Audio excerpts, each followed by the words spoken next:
seguindo aí a exposição do pastor Luiz na semana passada, que havia parado no versículo 17.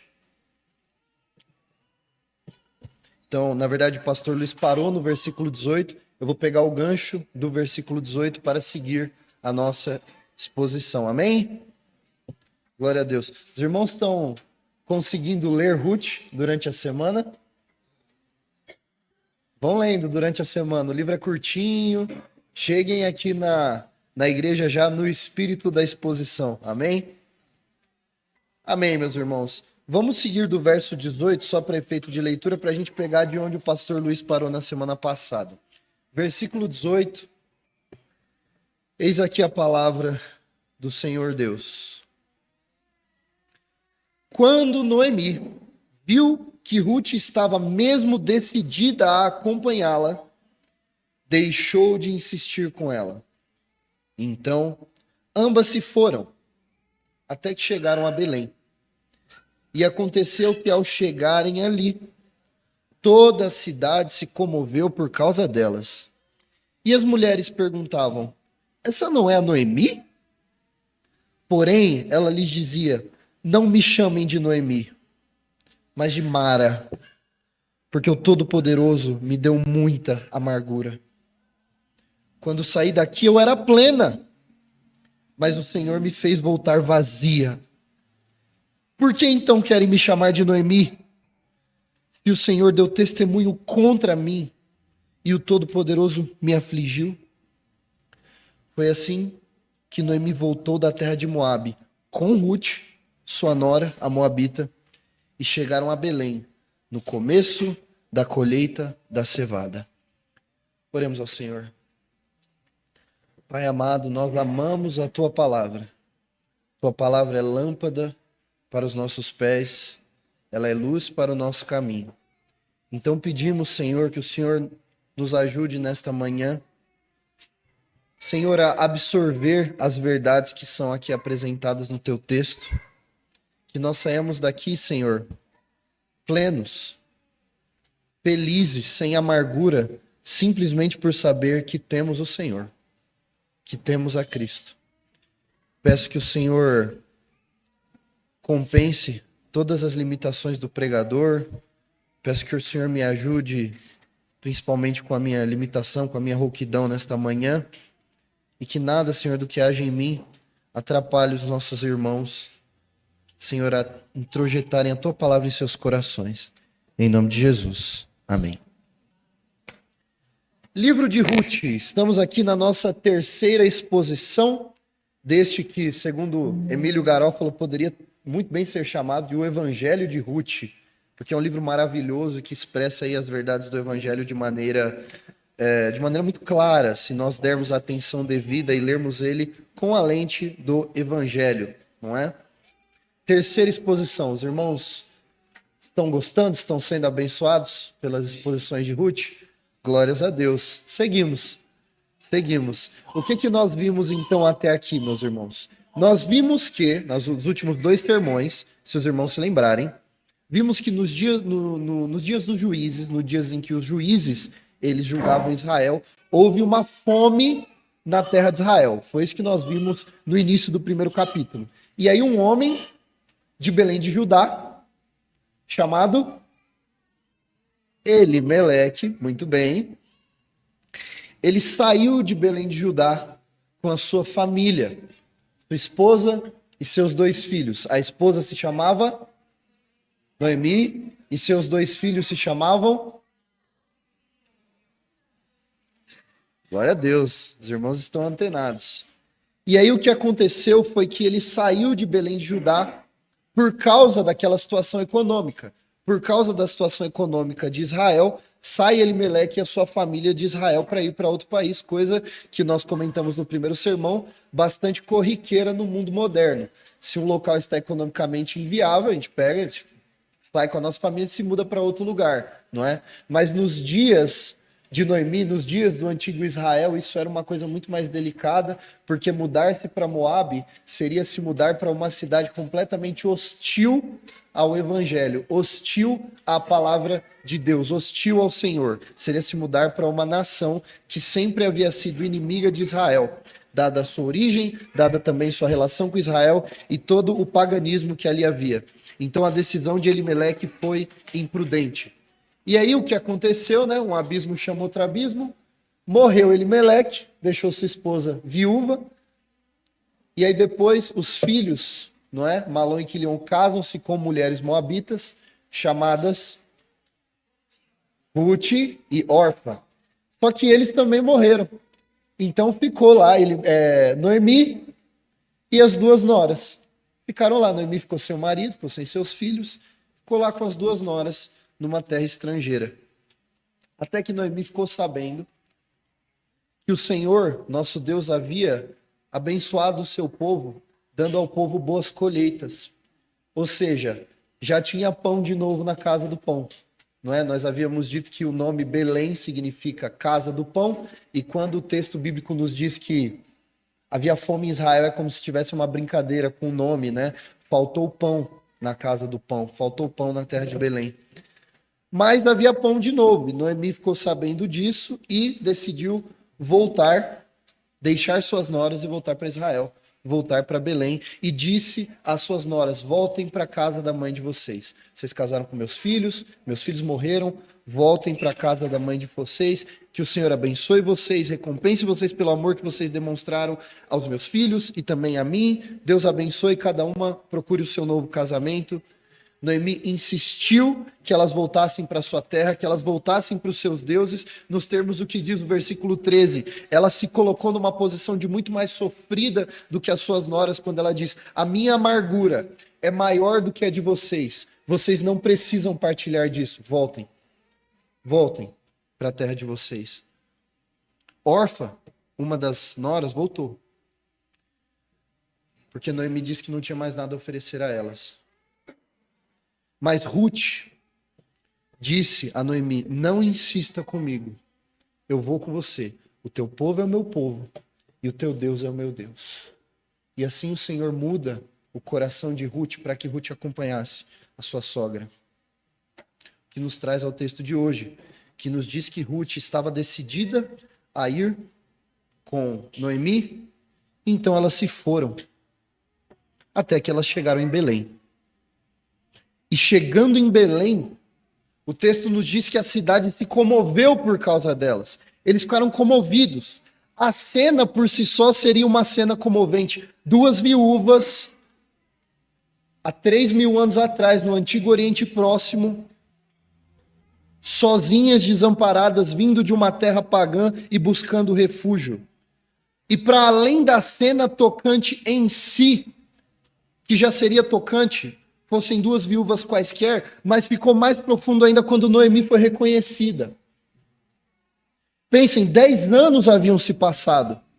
Noemi provavelmente saiu de lá com um aspecto, saiu de lá com uma feição e voltou com outra completamente diferente. Quantos aqui já ficaram 10 anos sem ver um amigo e depois de 10 anos esse amigo ou amiga estava completamente irreconhecível? Isso só pelo tempo em si, né? Imagina depois da perda, depois do luto, depois da aflição. As coisas mudam. Eventualmente Noemi foi reconhecida ali. E aí as mulheres daquele local começaram a se perguntar: essa não é a Noemi? Não foi ela que saiu daqui há 10 anos atrás, com seu marido e com seus filhos, e agora volta sozinha? E em se perguntando: essa aí não é a Noemi? Eles trouxeram à tona o nome dela, não é? E vocês se lembram, nós vimos no primeiro sermão o que significa o nome Noemi? Vocês se lembram? Agradável. O nome Noemi significa agradável, dócil. É isso que o nome de Noemi expressa. Então percebam que quando Noemi chega, quando eles se referem a ela, a partir do seu nome, eles estão dizendo: não é essa, a dócil, a agradável, que saiu daqui há 10 anos atrás? E lembrem-se do que Noemi já havia falado para suas noras, no versículo 13 do capítulo 1, que a sua amargura era grande e era maior do que a das suas noras. Então Noemi, ela renega essa identidade. Ela renega a identidade de Noemi, a identidade de agradável, de dócil, porque ela não acha que a vida dela é digna de ser designada por um nome tão gracioso. Porque, segundo ela, como diz o texto, o Todo-Poderoso lhe havia dado muita amargura. Esse nome para Noemi, agradável, dócil, não fazia mais sentido. Eu perdi o meu marido, eu perdi meus filhos, não me chamem mais de agradável, não me chamem de dócil, me chamem de Mara, que significa amargura. Este é o meu nome agora, esta é a minha identidade agora, amargura, porque foi isso que o Todo-Poderoso me deu. Ele me deu amargura. E algo interessante quando Noemi diz aqui, no versículo 20, me chamem de Mara porque o Todo-Poderoso me deu muita amargura. O nome que ela usa para falar sobre Deus, o Todo-Poderoso, é um nome hebraico, uma palavra hebraica que talvez alguns irmãos se lembrem de escola dominical. É a palavra Shaddai. É uma designação ao Senhor. Vocês se lembram que um dos nomes que o Antigo Testamento dá para Deus é El Shaddai, o Todo-Poderoso. Um nome que versa sobre a soberania do Senhor, sobre o fato de que Deus tem total controle sobre tudo o que acontece. Que Deus, ele não só conhece tudo o que acontece, ele não só conhece o futuro, mas ele controla tudo o que acontece. E Shaddai, o nome pelo qual Noemi escolhe falar sobre Deus aqui, o nome através do qual Noemi escolhe falar sobre Deus, expressa exatamente isso. E nesse sentido, Noemi não errou. A teologia de Noemi é que ela não falhou. Ela reconheceu que o que aconteceu com a vida dela não foi obra do acaso. Foi El Shaddai, o Todo-Poderoso, agindo na vida dela, e isso não está errado. Ora, nós somos uma igreja reformada. Alguém aqui duvida disso? Que todas as coisas que acontecem, não só Deus conhece, mas Ele está em absoluto controle de todas elas? Alguém tem alguma dificuldade com essa doutrina? Com esta ideia? Portanto, a teologia de Noemi está correta. Foi o Todo-Poderoso que fez isso comigo, não foi o acaso. Não foi acidente. O problema, e que causou amargura em Noemi, foi a conclusão que ela chegou a partir disso. Vejam, peguem um exemplo de Jó, por exemplo. Jó, o grande exemplo de paciência na Bíblia, ele entendia Deus como El Shaddai, o Todo-Poderoso. E a aplicação que Jó fez, referindo-se a Deus como El Shaddai, está em Jó capítulo 8, verso 3, quando ele diz: será que Deus perverteria o direito? Será que o Todo-Poderoso El Shaddai perverteria a justiça? Percebam que Jó então também entende Deus como Todo-Poderoso. E quando ele fala sobre Deus nesses termos, o que ele diz é: ele é todo-poderoso, portanto ele não faz nada de errado. Ele não perverte a justiça. E por isso Jó, quando perdeu tudo que ele tinha, ele diz em Jó 1:21, nu eu saí do ventre da minha mãe. Eu não tinha nada quando eu vim a esse mundo. E nu eu voltarei ao pó da terra. O Senhor deu, o Senhor tomou. Louvado seja o nome do Senhor. Então o entendimento de que Deus é soberano, ele pode ser comum a muitas pessoas. Muitas pessoas podem se denominar calvinistas, reformados e dizerem: Deus controla todas as coisas. O que varia é a aplicação que as pessoas costumam fazer disso. A aplicação de Jó era: Deus é todo poderoso, ele está no controle, então está tudo bem. A aplicação de Noemi era: Deus é todo poderoso, ele está no controle, ele me fez sofrer. Eu sou uma amargurada. Quando a amargura era comum tanto à vida de Noemi quanto à vida de Jó. Noemi entendeu, portanto, a soberania de Deus, mas ela deu ênfase no sofrimento. E é por isso que ela diz, na conversa com as mulheres que a chamaram de Noemi: quando eu saí daqui, eu era plena. Quando eu saí daqui, eu era cheia. Eu tinha tudo que uma pessoa sonha para a sua vida adulta. Eu tinha um marido, eu tinha 2 filhos, eu tinha tudo. E o Senhor me fez voltar vazia. Vejam o contraste entre as 2 palavras que Noemi usa aqui no verso 21. Eu era plena, eu era cheia, agora estou vazia. Eu tinha tudo, agora eu não tenho nada. Então por que vocês me chamam de agradável? Por que me chamam de dócil se o Todo-Poderoso agiu contra mim? Ele agiu contra mim, ele tirou tudo que eu tinha. Mas perceba uma coisa, a perspectiva de Noemi a respeito da própria vida, ela está aqui desvestida de fé. E aí você poderia me dizer o seguinte: mas pastor, dê um desconto. Entenda, ela perdeu o marido, ela perdeu os filhos, ela está sofrendo. O senhor não acha que é justificável a angústia e a tristeza dessa mulher? E eu diria o seguinte: a Bíblia nunca diz que você não tem o direito de sofrer pelas coisas ruins que acontecem na sua vida. Inclusive, se você lê os Salmos, o que nós mais vemos é o salmista derramando a sua angústia diante de Deus. Portanto, a reação sofrendo a algo ruim, a uma calamidade que te acontece, ela não é necessariamente ruim. Ora, não estava o nosso Senhor Jesus chorando no velório de Lázaro? Então percebam, o problema não é o sofrimento de Noemi, porque a Bíblia dá base, claro, para que você sofra diante das coisas ruins que te acontecem. Mas a Bíblia também nos ensina a maneira como nós precisamos enxergar Deus nessas situações. A Bíblia também nos ensina isso. A maneira como, no meio do sofrimento, no meio da aflição, você precisa entender a ação de Deus. Porque vejam, vamos pensar no que Paulo diz em Romanos 8, 28, por exemplo.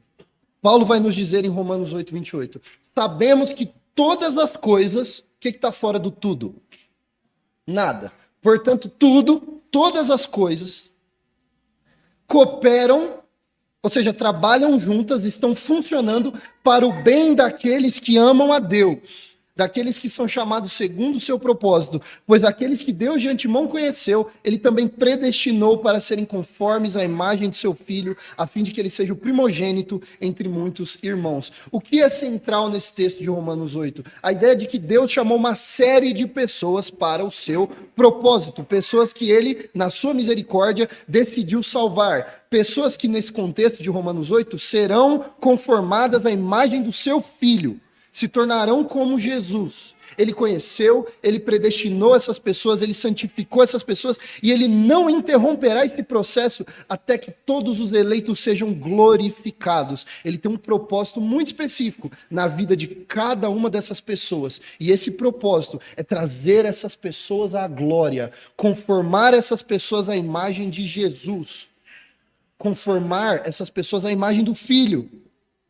Portanto, pessoas que foram chamadas, todas as pessoas que foram chamadas, segundo este propósito, passarão sim por uma série de aflições, mas nenhuma dessas aflições, aplicadas sim pelo Todo-Poderoso, tem como objetivo causar o mal dessas pessoas.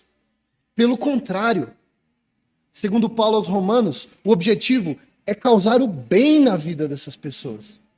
E o bem não é um bem material pragmático. O que Paulo chama de bem é a conformidade à imagem de Jesus.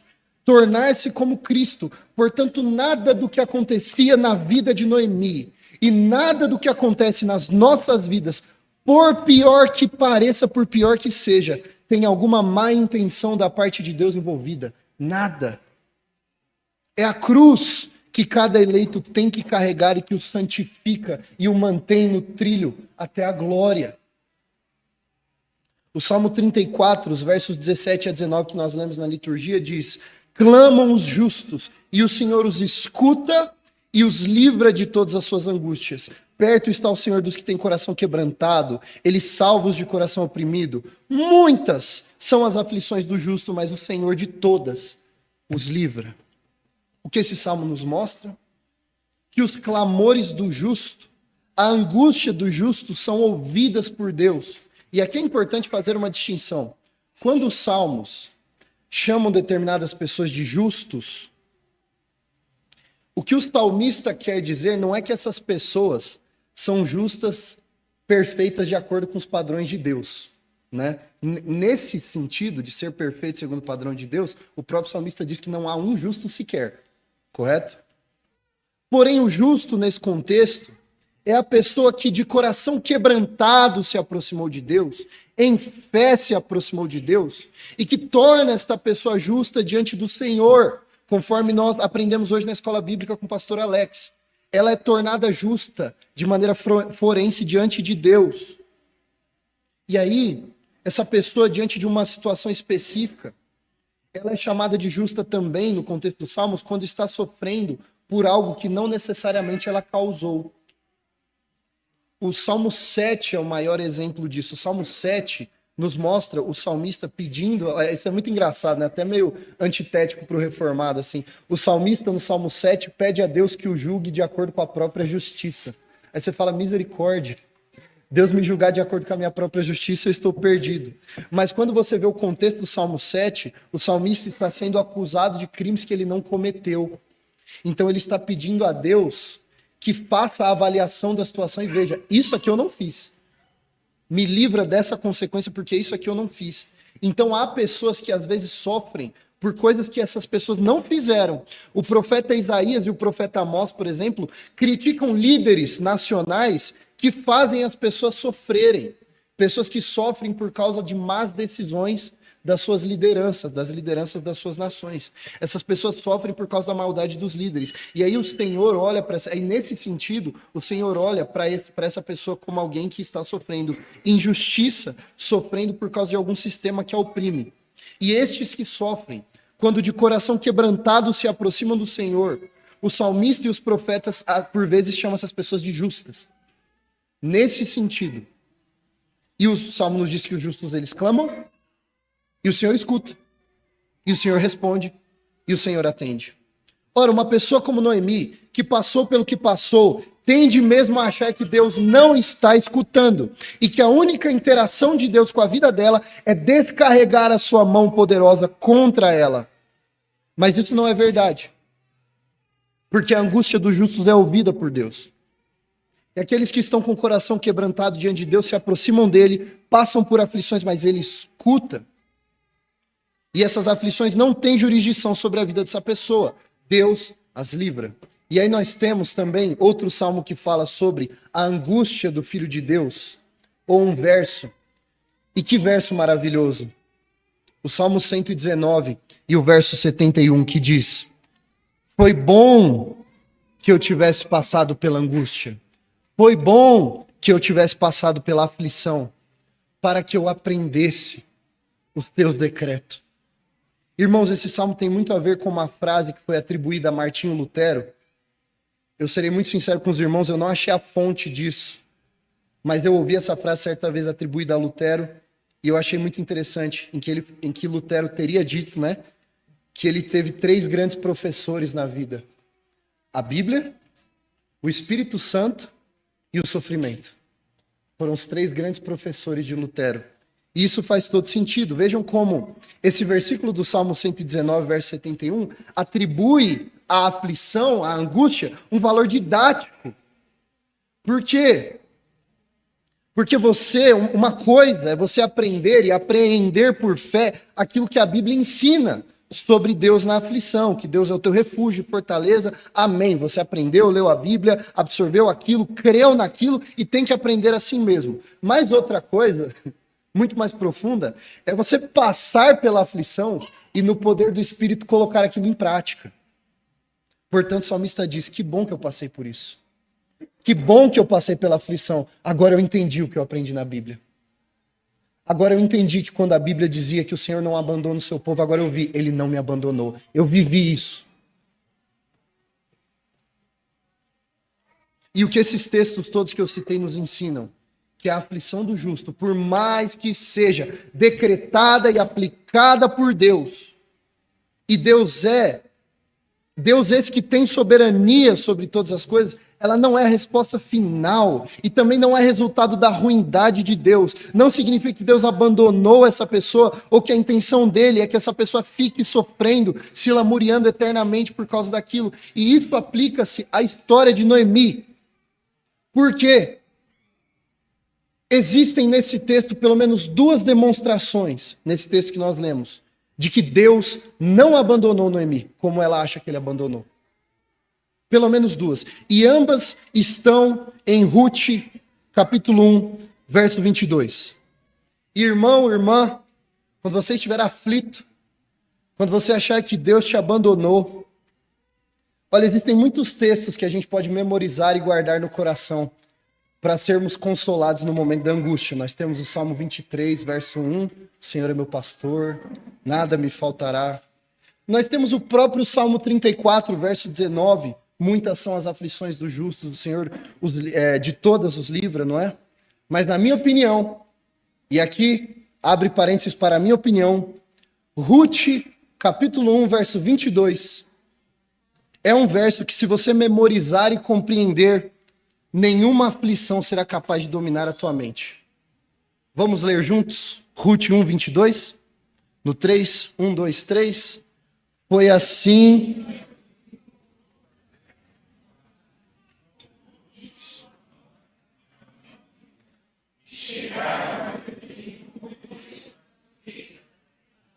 Amém? Está se sentindo consolado? Quando a tristeza aparecer assim, você olha na cara da tristeza e fala, Noemi voltou de Moabe com Ruth e na colheita da cevada. Em nome de Jesus. Já estão se sentindo consolados? Ou ainda não? Como eu falei, existe neste verso duas demonstrações, pelo menos, de que Deus não abandonou. De que Deus não abandona o seu povo e de que Deus não abandonou Noemi. Quais sejam? Primeira demonstração. No capítulo 1, versículo 5, o texto nos diz, o autor do livro de Ruth nos diz, que Noemi ficou sozinha, sem os filhos e sem o marido. E tentou também dispensar as suas noras, para que elas voltassem para Moabe, e não fossem com ela para Israel. Mas no versículo 1, e no capítulo 1, verso 22, o verso 22 não diz que Noemi voltou de Moabe sozinha.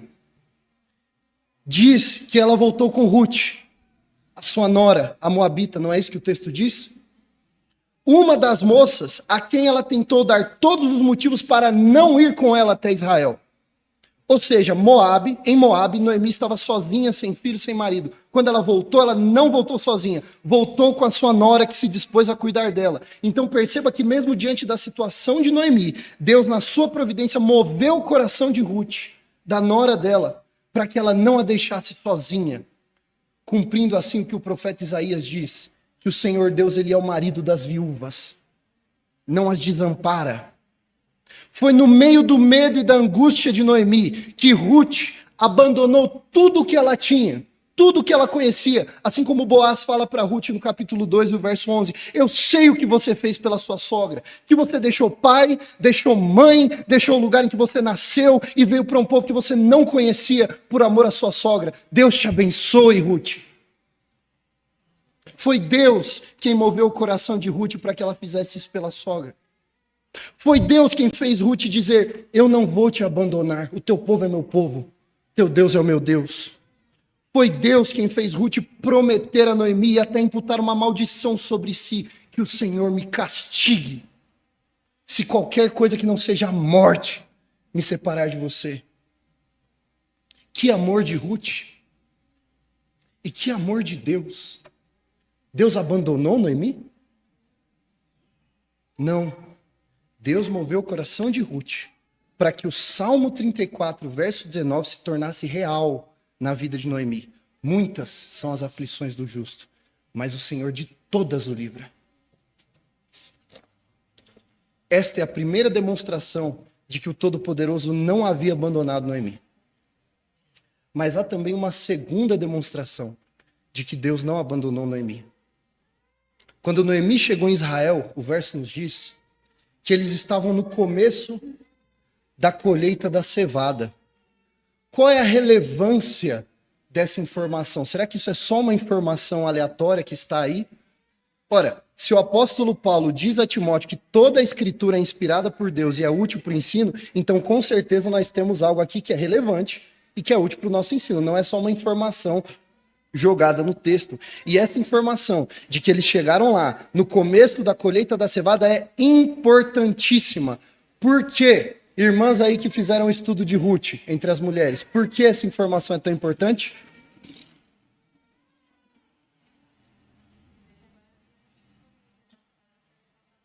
Exato. É dali que viria a provisão. É ali onde haveria comida.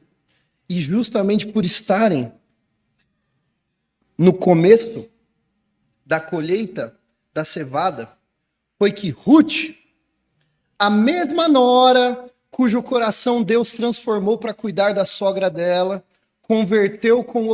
Engraçado. Efésios 2 fala que o Senhor nos predestinou para boas obras preparadas para nós, né? Desde antes da fundação do mundo. Pois Deus predestinou Ruth para a salvação e uma das obras que ele planejou para Ruth foi: cuida da tua sogra. Olha que coisa linda. E essa mesma Ruth, cujo coração Deus moveu para ajudar Noemi, arrumou um trabalho lá, na colheita, que tinha acabado de começar. Um pouquinho antes não tinha colheita, um pouquinho depois já teria acabado. Mas chegaram lá, durante a colheita, no início da colheita. E foi trabalhando lá para poder prover para sua sogra, alimentar a si mesma e a sua sogra, foi que ela conheceu Boaz, o homem com quem ela se casaria e que resgataria as duas. Resgataria as duas da pobreza, da mendicância, da viuvez. Vejam, ao mesmo tempo que muitas coisas ruins haviam acontecido na vida de Noemi, principalmente por causa do marido, a perda do marido, toda a situação, Noemi foi com o seu marido que tomou a decisão de ir para Moabe. Ele morreu e ela ficou meio que com a conta da decisão que o marido tomou. Quem decidiu ir para Moabe foi o maridão, né? Foi o dono da casa. Falei: maridos, cuidado com as decisões que vocês tomam. Você tem que sempre pensar a que você vai submeter a sua família, caso você, como líder do seu lar, tome determinadas decisões. E ela estava ali sofrendo por causa dessa decisão, que havia sido encabeçada pelo seu marido, que morreu e agora ela estava sozinha, mas ao mesmo tempo, toda a situação se arranjou de forma que Noemi fosse bem cuidada, que Noemi não ficasse desassistida. Ela só não enxergava isso.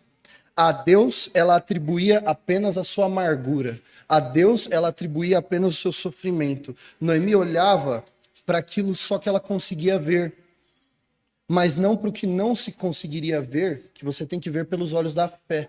Você não vê nenhuma maneira das coisas darem certo em determinada situação, mas existe aquilo que você não vê, mas você crê, que é o que o seu Deus é bom, e de que o seu Deus ama o seu povo, e de que todas as coisas cooperam para o bem daqueles que amam a Deus. E Paulo vai dizer aos Coríntios, na segunda epístola, que é nisso que nós nos apoiamos como cristãos. Paulo diz aos Coríntios, em 2 Coríntios 4,17, a nossa leve e momentânea tribulação produz para nós um eterno peso de glória. Vejam, todas as coisas cooperando para o bem daqueles que amam a Deus. Acima de toda comparação, na medida em que nós não olhamos para as coisas que se veem, nós não olhamos para o sofrimento, para o que está acontecendo na hora. Nós olhamos para as coisas que não se veem. As coisas que nós aprendemos pela fé. Porque as coisas que se veem são temporais, são como vapor. Estão aqui agora, amanhã. As que não se veem são eternas. O que Noemi via era que ela estava em Moabe, sem provisão, sem família, sua família toda morta, mas pela graça de Deus ela voltou de Moabe, não sozinha, mas cuidada com todo carinho e amor pela sua nora, e não sem perspectiva do que aconteceria, mas no começo da colheita da cevada, de onde a provisão dela viria. Então essa é a providência de Deus para os seus filhos. Então, meu irmão, minha irmã, quando vier a aflição, você pega Ruth 1:22 e brada bem forte na cara do sofrimento. Está angustiado? Não troque o seu nome para amargura. Não assuma essa identidade. Olha na cara da angústia e diz: Noemi não voltou de Moabe sozinha, ela voltou com Ruth, voltou com seu Deus e voltou no começo da colheita da cevada para a sua provisão. E o meu Deus é o mesmo Deus de Noemi. E eu me apoio nisto. Mesmo que eu perca tudo o que eu tenho, a minha vida não é amarga. Ela é feliz, ela é doce, porque o meu Deus continua comigo. E o meu Deus, eu não preciso de mais nada. Se eu tenho o meu Senhor, eu tenho tudo que eu preciso. Então vamos aqui para algumas aplicações finais desse texto. E ao final eu queria que nós lêssemos mais uma vez esses versos. Meu irmão, minha irmã, primeira coisa, uma aplicação que ela abrange o capítulo 1 como um todo, não só o texto de hoje. E o pastor Luiz, ele já pincelou isso aqui, ele já falou sobre isso, eu achei que valia a pena repetir. Se você é responsável por alguém, você é marido, você é responsável por alguém, digamos, não é? As tuas atitudes, as decisões que você toma, elas afetam toda a sua família. Elimeleque, ele tomou uma decisão imprudente. E não fosse a graça de Deus e a providência de Deus, se tudo dependesse de Elimeleque, ele só teria deixado uma viúva sem filhos. Então, cuidado com as suas decisões como responsáveis pelo lar de vocês. Porque sim, nós sofremos pelas nossas próprias concupiscências, isso é fato. Mas nós também podemos fazer sofrer pessoas pelas quais nós somos responsáveis, sem que elas necessariamente tenham feito nada naquela direção. Então, muito cuidado com as decisões que você toma, porque veja a situação que Elimeleque, antes de morrer, deixou Noemi. A segunda é a seguinte: se você passa por alguma aflição, você como filho, filha de Deus, lembre-se sempre de olhar para a aflição pelos olhos da fé e nunca só para o que está acontecendo no momento. Lembre-se, Jó não tinha acesso ao livro de Jó. Ele não sabia que o que estava acontecendo com ele ia muito além da vida dele, né? E ele nunca soube, isso é uma coisa interessante, porque o livro de Jó nunca responde para Jó o porquê do sofrimento dele. A gente sabe, ele não sabia, né? A ele só foi respondido: Jó, no dia que você conseguir explicar a engenharia do universo, eu te explico o que aconteceu com você. Mesma coisa para Ruth e Noemi. Noemi não tinha acesso ao livro de Ruth, naturalmente, ela estava vivendo ele, né? Nós sabemos a situação, como essa história vai acabar. Elas não sabiam. Nós não temos acesso a todas as páginas da nossa vida, mas nós temos que crer que todas elas já estavam escritas quando nós éramos criaturas informes. E Deus, ele faz com que todas as coisas cooperem para o bem daqueles que amam a Deus. E cuidado, o bem daqueles que amam a Deus não significa vitórias, necessariamente vitórias materiais nesta vida. O que significa é que tudo que você passa aqui está te levando para a glória. E é nessa perspectiva que o cristão enxerga. É a partir dessa perspectiva que o cristão deve enxergar a aflição. Porque o nosso Deus, ele é de fato o provedor do seu povo. E para fechar, meus irmãos, não tem como nós deixarmos de falar, eu falei que o texto ele mostra pelo menos duas maneiras como Deus proveu para Noemi ali, né, naquela situação. Na verdade foram três. Porque os irmãos sabem que a maior das provisões de Noemi estava por vir ainda. A maior de todas. Porque Noemi levaria de volta Ruth, a sua nora, que eventualmente se casaria com Boaz, que daria à luz a um bebê chamado, quem lembra? Obed, que daria à luz a um outro bebê chamado, mais um ainda, Jessé, que daria à luz a um outro bebê chamado Davi, o rei Davi de Israel, de cuja linhagem viria quem? Nosso Senhor Jesus. Toda essa história fez de Ruth e Noemi as antepassadas do nosso Salvador. A maior provisão que ele poderia ter dado a este mundo. Quem é Jesus? Irmãos, olhem ao redor de vocês, olhem para esse mundo. Ontem eu vinha com a minha esposa conversando no carro, a gente estava pensando em algumas coisas que a gente via acontecendo, e no final da nossa conversa a gente chegou à seguinte conclusão. A gente falou realmente, né? O mundo não precisa de bons conselhos, né? O mundo precisa ser feito de novo. Esse mundo precisa de boas novas, precisa de salvação, porque ele, do jeito que ele está roto, ele está podre. Olhe para a maldade nesse mundo, olhe para as guerras que estão acontecendo e milhões aos milhões de inocentes morrendo por causa disso. E a maldade sendo praticada em todos os níveis dessa sociedade. Tudo isso, herança do primeiro ser humano que decidiu não seguir a Deus. Nosso primeiro pai, Adão, que decidiu desobedecer ao Senhor, caminhar longe do Senhor, decidiu que ele mesmo arbitraria o que é o bem e o que é o mal na vida dele. Não, eu decido, não concordo, Deus, né?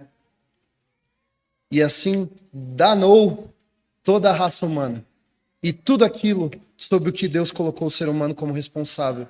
Quem é, portanto, Jesus, o nosso Senhor, que veio da linhagem de Noemi, de Ruth?